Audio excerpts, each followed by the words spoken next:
Ngayon ay pag-uusapan natin ang breaking news.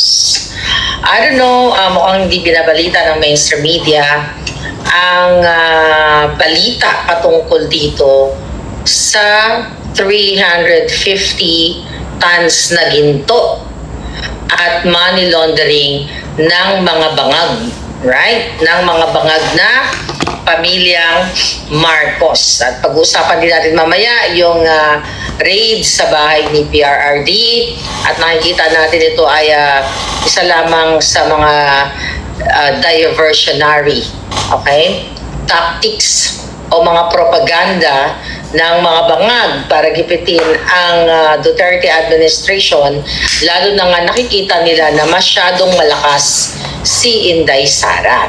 Right? So bago tayo pumunta dyan, actually, ipapakita natin sa inyo itong balita na ito, mga kababayan.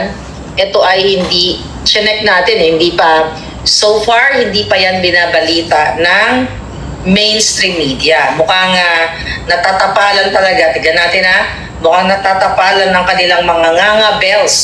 Kasi April 30 ang balita na yan eh.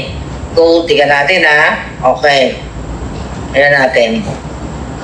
Okay, so far, walang nagbabalita. Although may mga nag-post na. Okay, may mga nag-post na in the past. Tignan natin. One day ago may mga nag-post na, pero wala tayong nakitang nag-post patungkol dyan sa issue na yan. Babasahin lang natin yan. Sa issue na yan, na kung saan mga kababayan ay according sa report na yan ay 350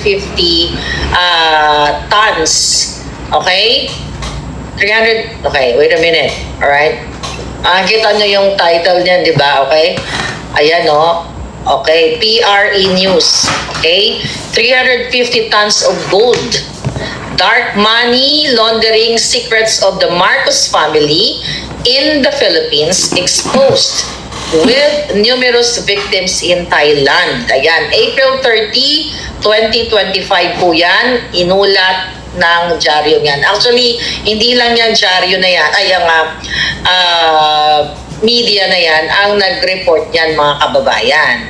So makikita ninyo, mga palangga, na habang kayo, sabi nga natin, habang kayo ay nakikipaglaban sa inyong buhay, sa gutom, itong mga bangag na pamilyang ito ay talagang talagang hinahakot o talagang sinasaid ang mga dugo ninyo. Kasi according to that report, mga palangga, ng Taiwanese media, Taiwanese media outlet, K-News, a certain Mr. Peng, ayan, na businessman, okay, Mr. Peng, tingnan natin ito, Mr. Peng, a Taiwanese businessman, ay nag-submit ng report dito sa mga aktibidades ng mga illegal na aktibidades ayon sa kanya at ang anti-money laundering nag-submit siya ng report dito sa anti-money laundering department ng Hong Kong. Alright? Ngayong April 14. So inaccuse niya na ang pamilyang bangag ay gumagamit ng mga big transactions or large transaction ng ginto, di ba, sa Hong Kong para i-cover up, okay, according to him, yung malakihang transaksyon at money laundering na may na malakihang transaksyon, right? At ito ay money laundering activities na nasasangkot ang mga bangag na pamilya sa sobrang laking halaga. Then, sabi pa dito ni Mr. Peng na yung Hong Kong Monetary Authority ay nag-establish na ng Special Investigation Team para sa kasong ito. At yung yung content ng report na ito, ayun na nga, ay sangkot sa malakihang gold transactions. At among them ay isang batch ng gold. isang transaction lamang na nagtitimbang ng 350 tons at according to the report, and relevant evidence has been obtained. So ngayon mga kababayan, forward lang natin to, right?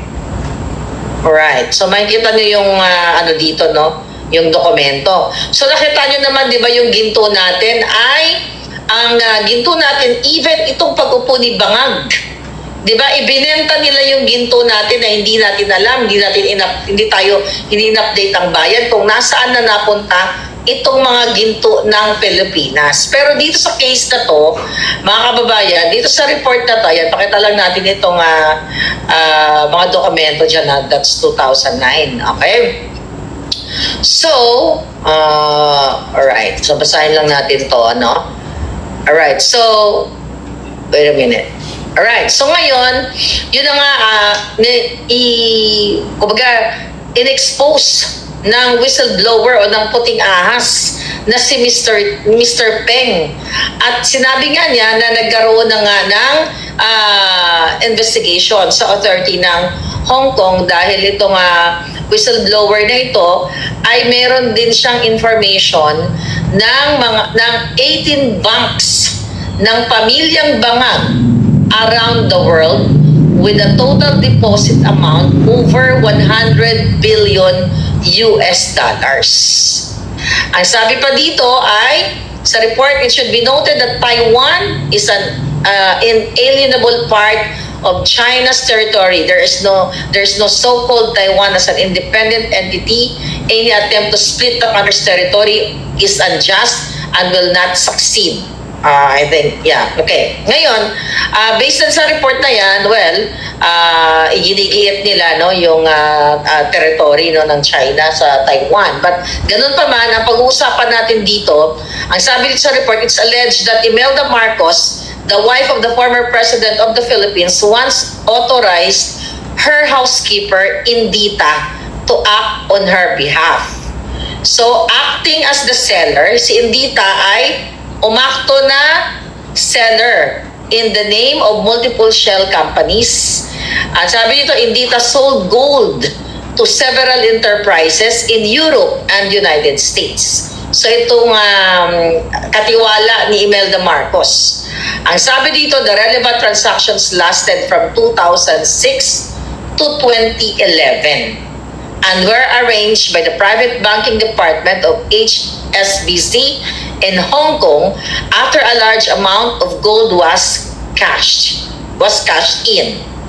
The whereabouts of the huge sum of funds obtained are unknown. So hindi alam kung saan napunta itong mga pinagbentahan, alright, at ang malaking halaga ng perang ito. Sabi dito, sa balita, after a large amount of gold was cashed in, the whereabouts of the huge sum of funds obtained were unknown. According to Mr. Peng, the whistleblower, more than a dozen intermediaries involved in the transactions are from the United States, Australia, Japan, South Korea, China, Taiwan region, the Philippines, and other places, and he himself is one of them.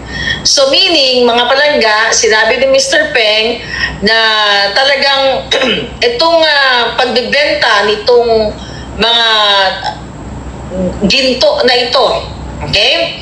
Na inatasan ni Imelda itong si Indita na mag-mediate o katiwala niya, at ang pagbibenta nga ng ginto na ito sa iba't ibang panig ng mundo, sa Europe, sa US, at ang transaction na ito ay since 2006 to 2011 pa sa tulong ng sa tulong ng private banking department nga ng HSBC sa Hong Kong. Pero according sa report na ito, matapos nga daw ito maibenta at makuha nga itong malalaking halaga, ay hindi na alam kung saan itinago. Diba?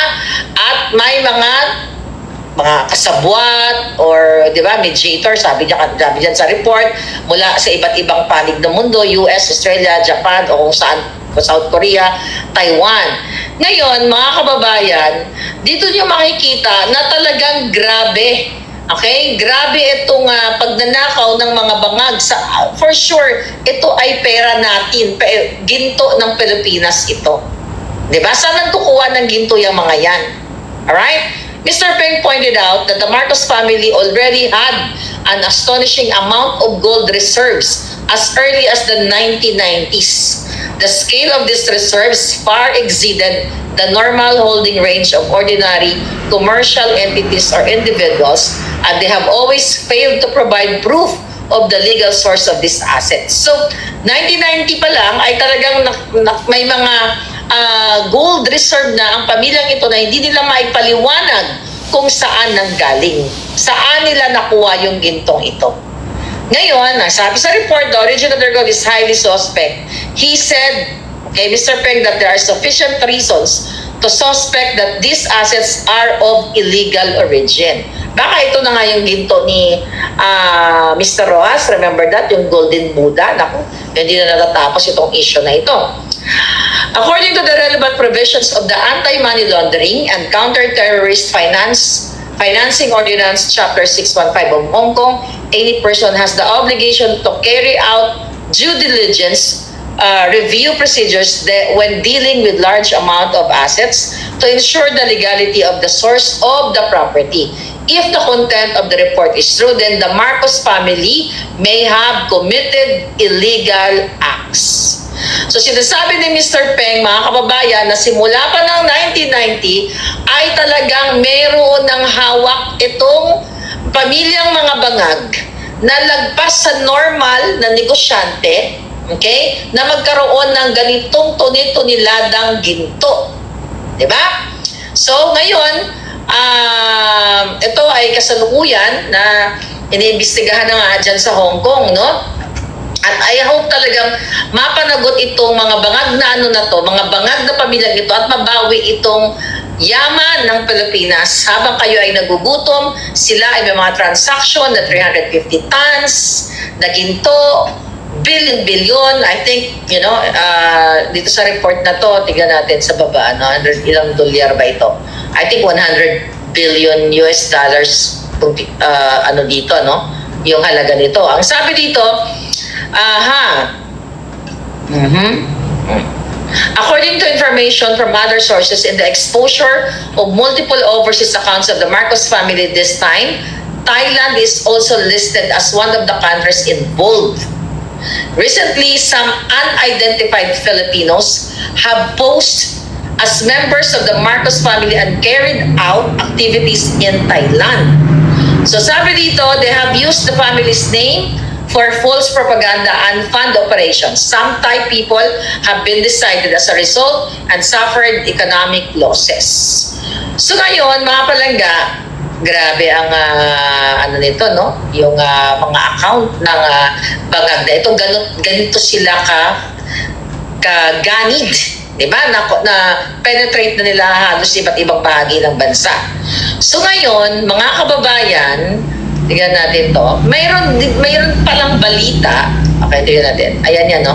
Yung mga dokumento na yan. Assign na natin yung mga documents na yan. Ano sinasabi dyan? Alright. Ayan yung mga documents na sinabit dyan sa report na yan. So ngayon, mga kababayan, may recent, at I think, February last year, ito.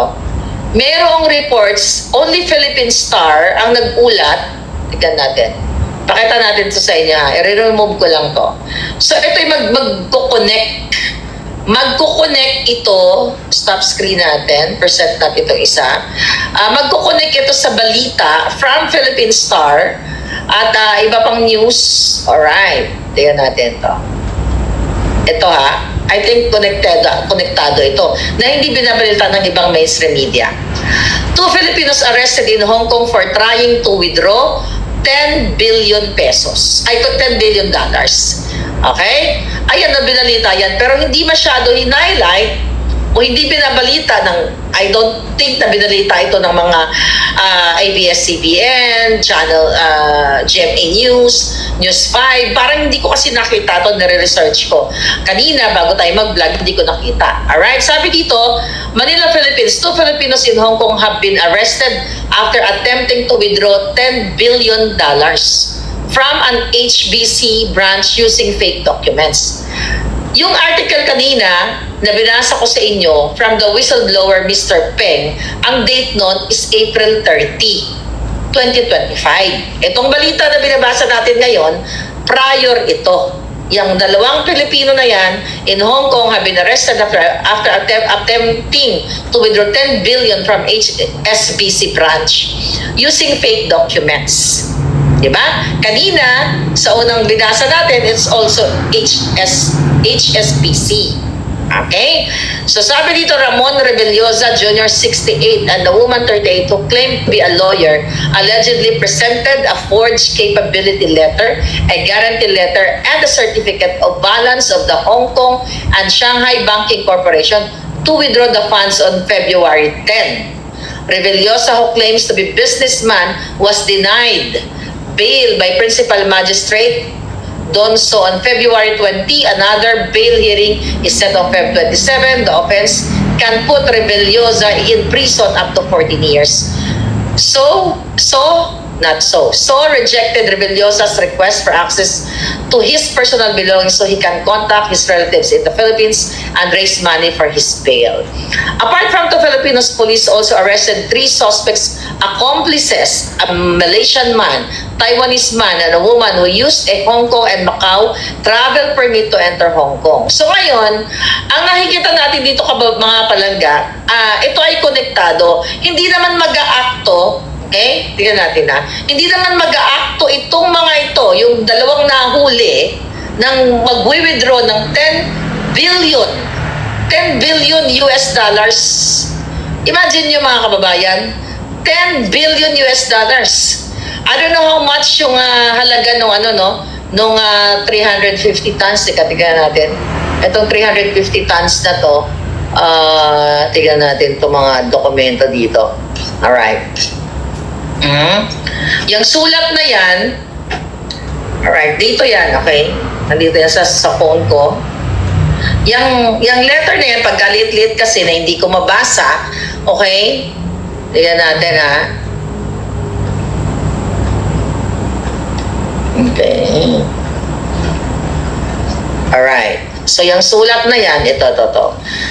Ayan, sulat yan ni, ayan, to HSBC, sulat dyan ni Imelda Marcos. Mga kababayan, basahin natin. Dear sirs, sabi niya dito, herewith the undersigned is renewing for the 7th time my official and valid authorization for my signatory, Miss Antonia R.V. Indita, aka Shirley Kua Liang, to be my true and lawful signatory in any monetary transactions in your good bank, the Hong Kong Shanghai Bank, HSBC, based in China, Hong Kong, and Singapore. Her honesty and loyalty to the family, the Romualdez and Marcos, cannot be contested, thus continuing me to trust her that much. Please be advised to treat this extra confidential and private. Thanks a million. Ayan ba daw? Signed. Ayan. Based dyan sa report na yan, ha? Ayan, ha? Nireport yan ng, hindi lang yan na, yung media na yan na nag-report. Marami pa. So, dito sa pangalawang letter, basahin natin, ang nakalagay dyan, mga kababayan, right, natin to. Ipinapakita dyan yung transaction, ayan o, Annex A, the side contract of sales and purchase agreement, irrevocable commitment of payment amendment. Transaction code, ito yung gold transaction nila. AU 350MT, seller's code, buyer's code. Ang sabi dito, all the payments pursuant to the sale, okay? Ayan, basahin ko na napakalabo dyan. All payments pursuant to the sales and purchase agreement in respect to the entire payment mode, each and every tranche of the buyon, okay? Transferred, title, ownership, delivery shall be distributed and disbursed to the herein below designated accounts, covering payments to the owners, sellers, the extra bonus, the buyers, and both side mandates and intermediaries, strictly in accordance as follows. Ito yung hatian nila ng ng halaga ng pera nitong ng gold na ito. A net proceeds to the owner, sellers, 94% invoice gross value. Details of payment directions as below. Number 1, 90% in cash into the designated accounts of owner and seller. 1% in cash to be paid to the paymaster, si Mr. Pio G. Mohar. Ayan, may passport number pa. 1% in cash to be paid to the paymaster, Mr. Jonella. Ewan ko siya ito mga to. Edmund Petron, Philippine passport number, ayan, may information. International and Commercial Bank of China, Asia. Ayan, Shung 1, Branch 152 to 154, Kunot Road, Central Hong Kong, account number, Swift code, Then, ang 2% in cash to be paid to the paymaster to Mr. Lung Cheng. Okay, passport number, Anyway, so yan, makikita nyo yung information ng mga porsyento kung paano nila paghati-hatiin itong pinagbentahan nitong ginto na ito, mga kababayan. Excuse me. So ngayon, habang kayo ay nagugutom dyan sa Pilipinas, habang tayo ay ginigipit nitong mga bangag na ito, ng bangag na gobyernong ito, mga kababayan, pinapakita dyan sa binasa nating report galing sa whistleblower na Taiwanese, okay, na isiniwalat niya na siya ay nag-file na ng report noong April 14, 2025 sa Hong Kong Monetary Authority na inaakusahan niya nga ng money laundering itong Marcos Bangag family through gold transactions, which is 350 tons. Napakalaking deal, 350 tons, mga kababayan. Okay? At according to him, yung transaction na nga yan, kanina binasa natin, is 350 tons of gold. Okay? Na pinacilitate through HSBC, private banking in Hong Kong from 2006 to 2011, which is June kanina, ang binasa natin sa Philippine Star, alright, na what do you call it, na inireport noong February. Ngayon, mga kababayan, napakadaming pera. And according to Mr. Peng, na ang Marcos Bangag administration ay mayroong proceeds, profit dito na over 100 billion US dollar in 18 bank accounts around the world. So ipinakita sa sulat na yan na inauthorize niya yung kanyang I don't know kung tagapamahala o kanyang inatasan niya na si Indita para ibenta ang mga ginto gamit ang mga shell companies. Diba? Kanina binasa natin from different parts of the world, Europe at kung saan-saan pa. At sinabi dito sa report, okay, na iba't ibang mga personalities, iba't ibang mga lahi, over a dozen personalities or intermediaries mula sa iba't ibang bansa, US, Australia, Japan, South Korea, Taiwan, at Pilipinas. At kinapasyon nga saan nanggaling yung ginto. Kasi hindi maipaliwanag kung saan kinuha yung ginto. Kaya nga sabi ko baka ito, ito pa yung kay Rogelio Rojas ba yun? Naalala nyo, di ba may pelikula yon? Ay, bata pa tayo nun eh. Di ba? Nabigla na lang nawala yun. Namatay na lang to yung si Rogelio Rojas. Baka ito isa sa mga ginto. Ito kasi 1990s pa daw ito eh. Based on that report.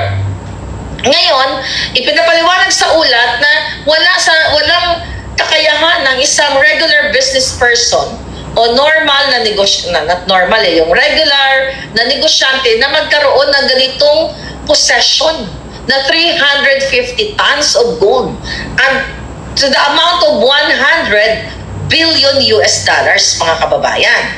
So, habang nagsasalita tayo, based sa report that was yesterday ay ongoing ang investigation at nag-create na nga ng special investigation team diyan sa Hong Kong. Ngayon, ang ibang mga Thai, based on sa report, ay may mga gumamit din sa Marcos family o Marcos name, you know, at nagkiklaim din ng mga, nakikisaw-saw o nakiamot dito at magkiklaim nga ng mga proceeds itong mga ginto na ito. Ngayon, mga kababayan, napakatagal na nitong pinag-uusapan natin ginto. Hindi pa nagbabayad itong mga hinayupak na mga Marcos na ito. Ngayon, dapat ito talaga imbestigahan ng international. Kasi ang Department of Justice ng Pilipinas ay sakop na pwede silang umakto.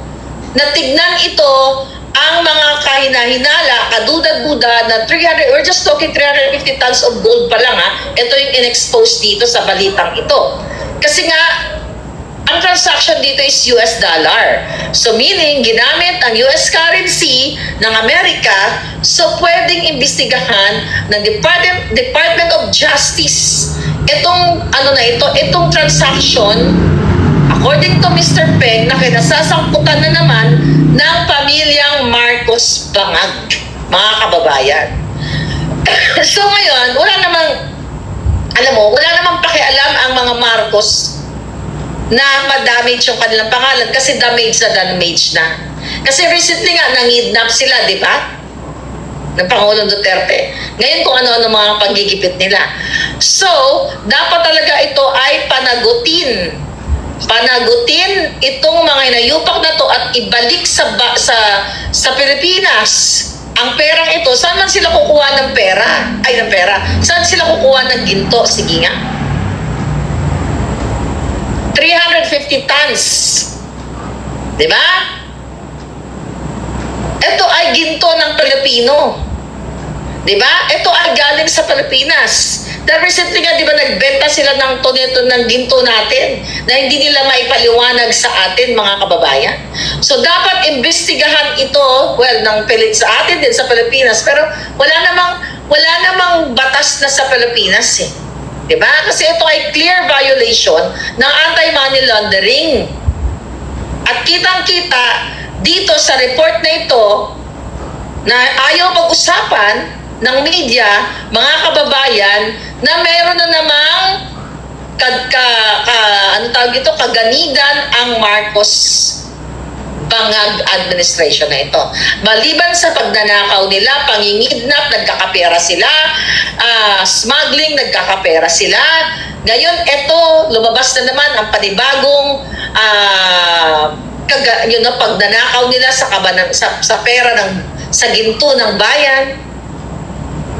Pero hindi pa sila nagbabayad. Hindi pa sila napanagot. Nabudol tayo, napaupo pa natin yung mga walang yan. Kaya yung kanilang mga assets, diba? Ang iba ay nagalaw na nila. Na-defrost na ang kanilang mga assets nung naging pangulo si Bangag. At ngayon patuloy sila na nagnanakaw. So dapat talaga bawiin sa kanila itong perang ito. Imagine we're talking about 100 billion US dollars. Okay? Ginto. Ilan? Diyos ko. 100 billion US dollars? Magkano yan? Hindi na sana tayo naghihirap kayo dyan. Hindi na kayo nagpipila-pila sa mga ayuda na yan kung yung perang yan. Okay? Yung perang yan ay ilaan, bawiin sa mga inayupak na yan, ipagtayo ng mga infrastructure project, bigyan, wala na sanang OFW. Diba? Nalala niyo yung interview ni Imelda Marcos, yung mga bill of lading na sinasabi niya? Ayaw nila pag-usapan yun eh. Totoo yun. So ito naglabasa na naman bago to April 30. So ang sabi pa nga ni Imelda Marcos noon, gamit talaga. Mamamatay na lang yung matandang yan. Mga putang ina yung mga pamilyang yan. Na hindi naman nila magdadala sa hukay yung bilyon-bilyong pera na imbisana. Ang sabi ni Imelda, di ba? Nung in-interview siya sa GMA, ano ang sabi? Na mababayaran ang utang ng Pilipinas at even ang utang ng mundo. And this one is 100 billion US dollars. Kalimutan na natin yung utang ng mundo, yung utang na lang ng Pilipinas. Diba? So, wala na sanang OFW.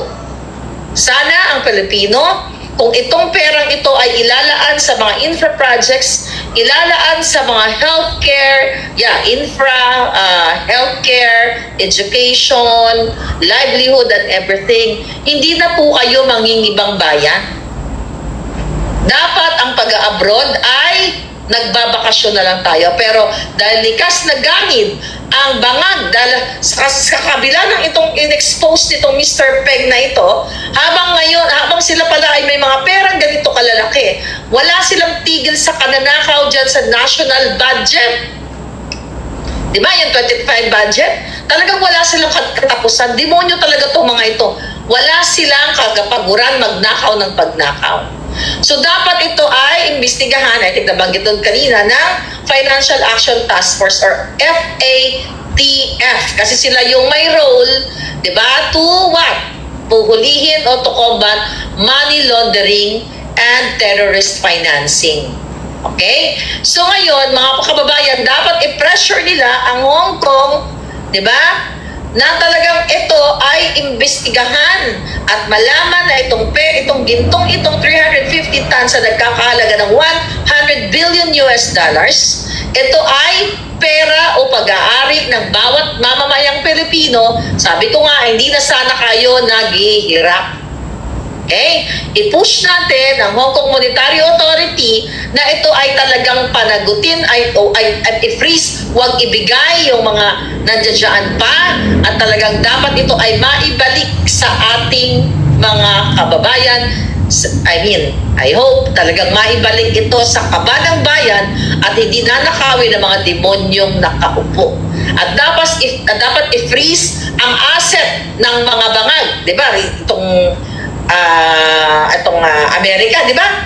Naka-freeze yung kanilang mga asset nung sila ay di ba? Kinasuhan sila. No. Ngayon ano nangyari? May mga kaso pa yun sila sa Amerika. This is new thing. 350 tons. Wala talagang kabusugan itong mga bangag na ito, mga kababayan. So ngayon, ano gagawin natin? So i-push natin ang international, pero ang problema kasi ayaw pag-usapan ng media. Hindi ko alam kung sila ba ay sinasalakpakan ng kanilang mga kipay, ang bunganga nila para hindi pag-usapan itong national interest na issue ng pagnanakaw ng mga bangag na ito. Okay? 350 tons, mga kababayan. Dapat imbestigahan ito at sana I think, kailangan nyo sumulat. Nakita niyo yung article dyan kanina. Kayo dyan ng mga lawyers, sulatan ninyo ang DOJ ng Amerika. Diba? Magtulungan tayo. I-attach yung mga article dyan na pinakita ko. Makikita nyo naman dyan, diba? Pwede tayong mag-email dito sa United Nations Office on Drugs and Crime or UNODC na kung saan they are in charge to monitor according to dito sa link na to, they are in charge to monitor global illicit financial flows and promotes anti-money laundering enforcement. Ngayon, mga kababayan, at pwede rin pala sila, okay, pwede din, ito dapat ang nire-report sa Interpol ang mga inayupak na to diba? But anyway, kailangan mo na ng investigation.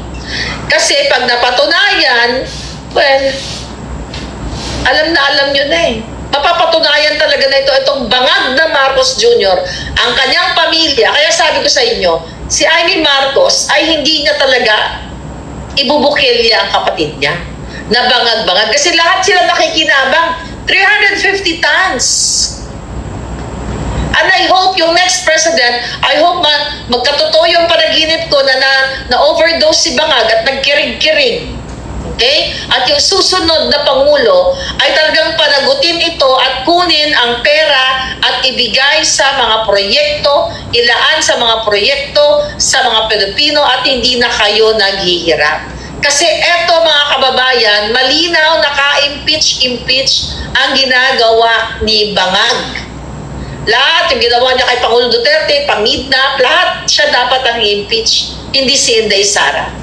Siya dapat ang kasuhan.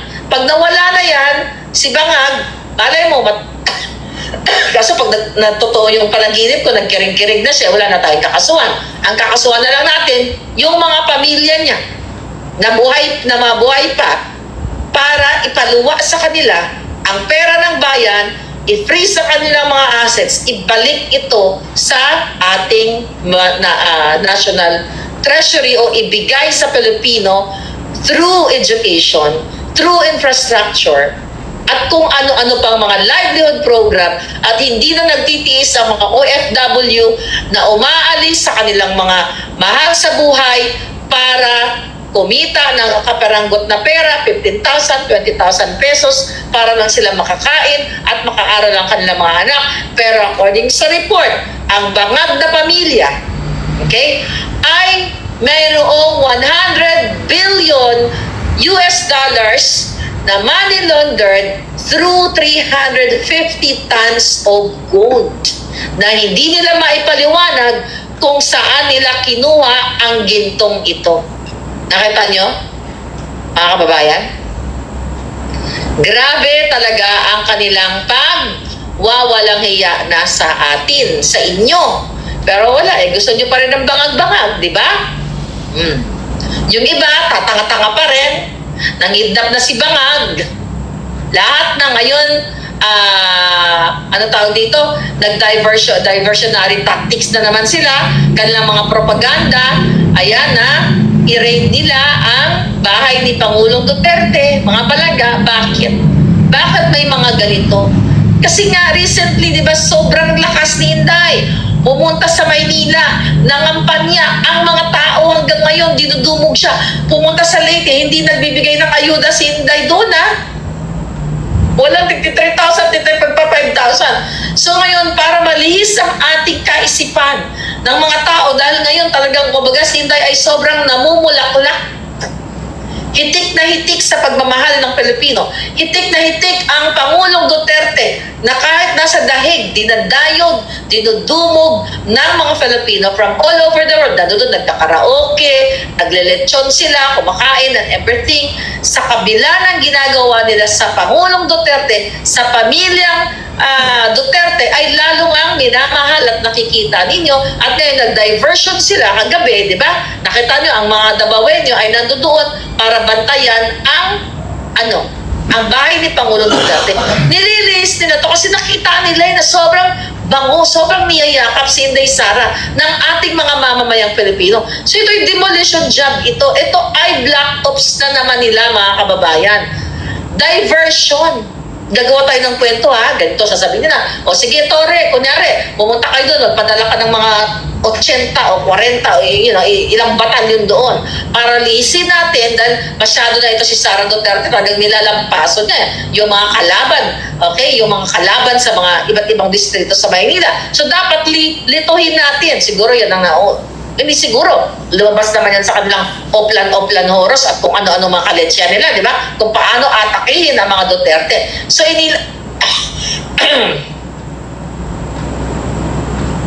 your transaction, may pumasok na transaction, alright? 001. So, anyway, mga kababayan, so, nakita ninyo kung paano nila i-divert.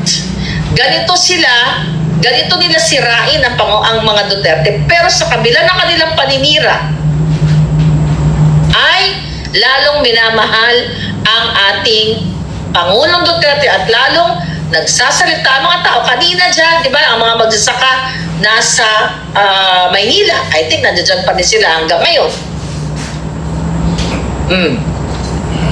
Anong ginagawa ng Marcos Bangag? Mga kababayan, hindi biro itong 350 tons gold worth 100 billion US dollar. Dapat ito ay maibalik sa inyo. Habang sila ay nakikinabang ang kanilang mga pamilya, may mga rancho kung saan-saan. Nakaka-travel sila. Nakakapagpasarap sila ng buhay. Kayo mga Pilipino, kawawa, kayo mga naniniwala sa mga bangag na mantikaan lang ng konti ang bunganga ninyo, mga bibig ninyo, mga buwakan ng ina ninyo. Nagpapabudol pa rin kayo. Hindi nyo binubuksan ang utak ninyo. Ito mga bangag na ito, sana nga iniling ko sa makapangyarihan na ang panaginip ko na nagkirig-kirig si bangag ay tuluyan ng magkirig-kirig. Kasi ito, tignan mo si Gwen Garcia, ayaw bumaba. Si Wakwak, ayaw bumaba sa Cebu, di ba? Nagkaroon siya ng preventive suspension from the Ombudsman. O anong ginawa ni Bangag? O according sa report, nanawagan si Bangag na sundin daw ang tamang proseso sa preventive suspension na inilabas dito kay Garcia o kay Wakwak. Binigyan din ng presidente na anumang hakbang na makaapekto sa mandato sa halal na opisyal ay dapat dumaan sa tama at legal na proseso. Ayon daw sa Constitution at sa Omnibus Election Code. Sinunod naman ng Ombudsman yung kanilang proseso. Pero ngayon ipinagtatanggol ni Bangag. Ginigipit si Wakwak. Pero yung mga panggigipit kay Inday Sara, panggigipit kay Pangulong Duterte, no question. Actually, wala tayong dapat tanongin dyan. Dahil sila mismo ang author niyan. Si Bangag at si Lisa Canas ang may pakana niyan. So ngayon, dahil nasuspend ang kanilang kaalyadong Wakwak, ay nag-mediate na naman si Bangag. Diba? O kita nyo, ang sabi, walang krimen sa Pilipinas. Ang kidnapan, ito recently, 5 million na pabuya. Okay? Sa pagkahuli daw ng babaeng Chinese nakasangkot dito sa Anson kidnap slay. 5 million. Ito pa rin, ito bang walang krimen na nagaganap? Ito mga balita ngayon, Kelo, tinarakan sa julo ng lalaking pinatuloy sa bahay. Ganyan. Yan mga headline ngayon. Ito yung nangyayari sa inyo. Another headline. Sa Kabangagan. Nasa 18 million graduates ng high school. Noong 2024, hindi functional o literate. Yung iba, hindi marunong magbasa and everything. Mahina. Diba? Wala eh. Wala nang, ang value ng education sa atin. I'm not saying lahat, pero mumurahin. Paano ka makapag-aral? Ang isang batang mahirap kung walang laman ang kanyang sikmura. Hindi pa pasok sa utak ng isang bata, mga kababayan, ang mga impormasyon kung siya ay kumakalamang sikmura habang ang mga Marcos Bangag ay ini-enjoy ang 350 tons o 100 billion US dollars na money laundered at ang mga galing sa smuggling, ang galing sa bribery, wala talagang kabusugan. Itong mga yawa na ito. Kaya itong mga, itong May 1 na dyan sa Pilipinas, ang daming nagprotesta, syempre lagi naman may nagpo-protesta dyan. Alright? Anong pinaprotesta nila? Libo-libo mga manggagawa mula sa iba't ibang sektor ng organisasyon na naglunsad ng kinos-protesta. Ngayong araw na paggawa upang igiit ay taas ang sahod, kabilang ang 1,200 daily living wage at 200 na legislated wage hike. Grabe, 1,200 pesos. Magkano lang yan? 25. How much is that? $20? Kawawa talaga kayo.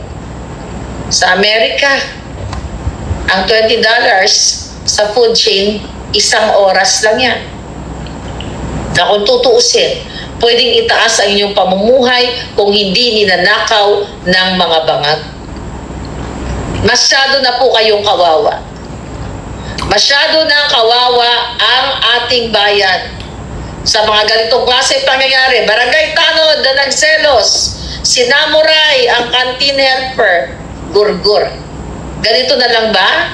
Paulit-ulit na lang kayo sa ganitong klaseng buhay nyo dyan sa Pilipinas? Ito yung mga headline. Gurguran, okay? Panggigipit, kaya Inday Sara. Habang si Inday Sara ay tumataas ang rating, gumagawa ng mga diversionary itong mga bangag na ito dahil nga syempre hindi nila matanggap, mga palangga, hindi nila matanggap na si Marcos ay wala namang nagmamahal sa kanya. Kita ninyo, si Inday Sara kung saan pumunta, dinudumog. Diba? Recently pala may post si Attorney Vic Attorney Vic Rodriguez, number 56 sa balota. Wag yung kalimutan yan sa inyong black voting. Ayan Former Executive Secretary Attorney Vic Rodriguez said the Marcos administration's program to sell 20 per kilo na bigas ay what? Budol. Diba? Ito ay insulto sa inyo mga Cebuano. Insulto po yan. Sabi niya, masyado niyong minamaliit Masyado minamaliit ang inyong kaalaman at karunungan. Akala yata na nila ay makukuha kayo sa suhol sa pagbibigay ng 20 pesos kada kilong bigas. Anyway, nakita ko nagkain-kain yung DFA Secretary. DA Secretary. At itong si Wakwak dyan sa Cebu, nagkain-kain, maputi yung bigas. Kaya nga sigurado ba kayo na yung kinain nila ay 20 pesos worth? 20 pesos per kilo yung binibenta nila. Ang nakita natin, bukbukin. Pang baboy, pang manok. Right? So yun mga kababayan, grabe na talaga ang inyong buhay dyan. Nakakaiyak talaga. Namulat din ako sa ganito, pala katalamak ang korupsyon, sabi ni Shanaya Ilagan. Plus may amoy pa daw, sabi ni AKA. Ayun na nga mga kababayan eh. Breaking news, 350 tons. Toneladang ginto na nagkakahalaga. Ang whistleblower dyan ay Taiwanese.